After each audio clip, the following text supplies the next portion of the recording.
1950년대 6.25 전쟁이 끝난 이후 한국은 그야말로 비참한 상황이었습니다. 전쟁으로 인해 공장, 도로, 집 등 대부분의 시설이 다 파괴되었고 말 그대로 국토 전체가 폐허가 되었죠. 한국 전쟁이 끝나고 잿더미만 남은 장면을 보고 어느 누가 이 나라는 70년 만에 세계 6위에 달하는 군사 강국이 될 것이며 국민소득이 3만 달러를 넘겨 세계 10위 안에 들 것이다라고 예상할 수나 있었을까요? 그 당시 한국은 해외의 식량 원조를 받아야 했을 정도였고 국민소득은 1인당 67달러에 불과한 최빈국이었는데요. 이때 모든 나라들은 입을 모아 한국이 다시 일어설 수 없을 것이라고 예상했습니다. 한국은 지리적 측면으로도 자원이 별로 없고 주변 경쟁국들 등살에 밀려 가난할 수밖에 없는 구조라고 말하면서요. 하지만 자원이 부족한 환경 속에서도 자손들에게 더 나은 삶을 주고자 잘 살아 보세라는 구호를 외치며 부모 세대들은 모든 걸 희생해가며 다시 한국을 재건시키려 한마음 한뜻으로 정말 열심히 살았습니다. 밖에 나가서 외화를 벌어들이고 성실하고 근면한 국민성을 바탕으로 노력한 국민들 덕분에 한강의 기적을 이뤄내며 1953년 67달러에 불과했던 1인당 국민소득을 1977년에는 1000달러, 2000년에는 1만 달러를 넘어서고 2018년에는 3만 3천 달러로 1953년에 비해서는 500배가 가까운 수치를 달성하며 무서운 성장세를 보여주었죠. 그래서 많은 개도국들이 한국의 성장 과정을 모델로 삼는 경우가 많은데요. 이번에 또 한 번 많은 개도국들의 귀감이 되는 일이 발생했습니다. 바로 G7에서 한국이 초청을 받은 것입니다. G7은 세계 경제가 나아갈 방향과 각 나라 사이의 경제정책이나 협조 및 조정에 관한 문제들을 회의하기 위해 만든 7개 나라들의 모임으로 현재는 미국, 영국, 프랑스, 독일, 이탈리아, 캐나다, 일본이 회원국으로 있으며 그룹의 첫 글자를 따 G7으로 불리게 되었습니다.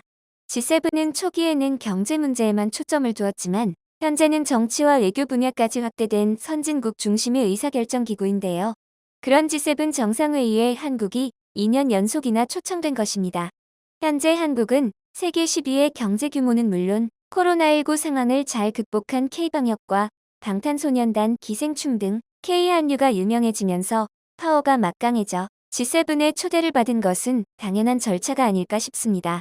하지만 이 소식은 옆나라 일본에게는 그다지 반가운 소식이 아니었는데요. 현재 일본의 경제학자가 G7에서 일본의 위치가 한국으로 교체되어도 할 말이 없다고 말할 정도로 현재 일본의 상황이 처참했기 때문이었습니다. 실제로 국민의 평균 임금, 명목 GDP, 국가 경쟁력 순위 등 다양한 여러 경제 지표에서 한국은 일본을 제치고 있었는데요. OECD가 밝힌 국가별 평균 임금에서 한국은 41,960달러, 일본은 38,515달러로 한국이 평균 임금을 앞질렀고 그 나라의 경제 규모와 경제 성장 정도를 나타내는 1인당 명목 GDP 또한 2000년과 비교해봤을 때 한국은 285.2%나 증가했지만 일본은 2.9% 정도로 소폭 증가했다고 합니다.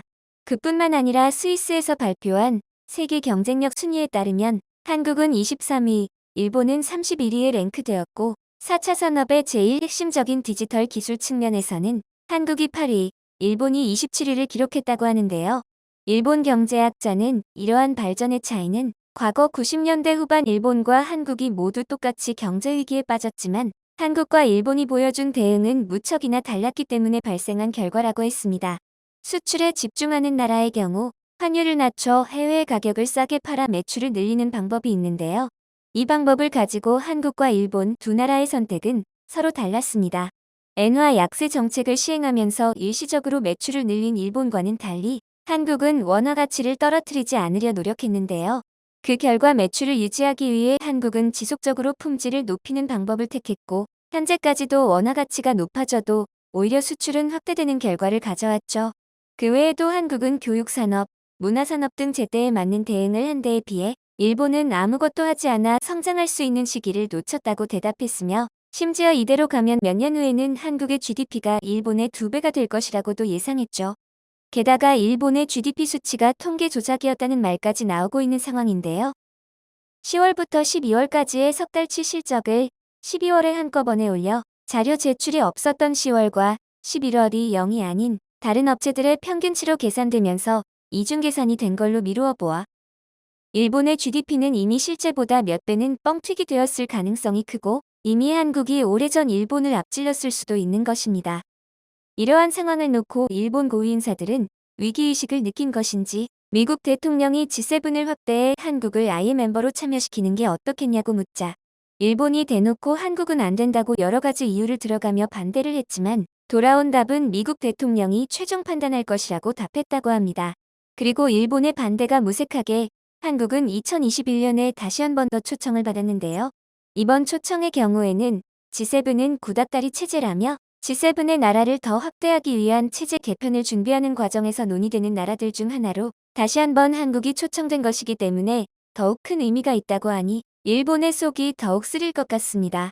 게다가 이번 G7 회의에서 아직 정식 멤버도 아닌 한국이 그 안에서 중요한 위치를 선점했다는 것을 알 수 있었는데요. 바로 회의를 할 때와 각국의 정상들이 모여 기념사진을 찍을 때 한국이 어떤 대우를 받았는지 짐작할 수 있었습니다.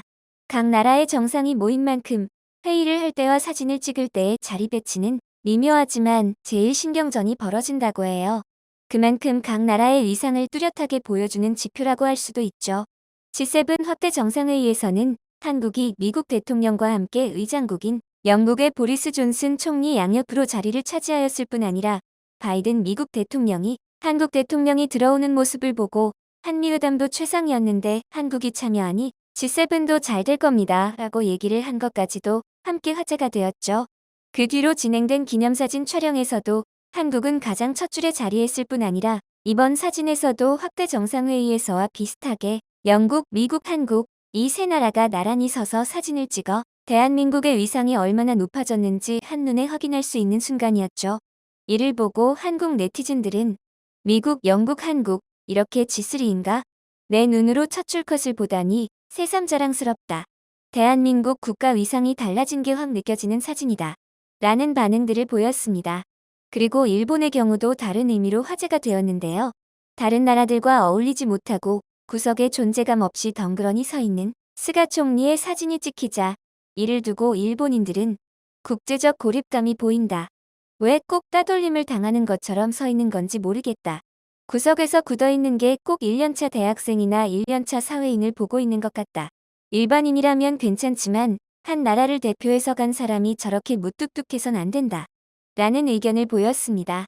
실제로 이건 일시포착된 분위기가 아니었는지 얼마 전 일본을 방문한 프랑스 마크롱 대통령은 일본 정권의 경직성과 어떠한 의제에서도 타협할 생각이 없는 점에 깜짝 놀라 너무 실망한 나머지 마크롱 대통령은 아마 다시는 방일하지 않을 것이라는 예측을 한다고 하네요.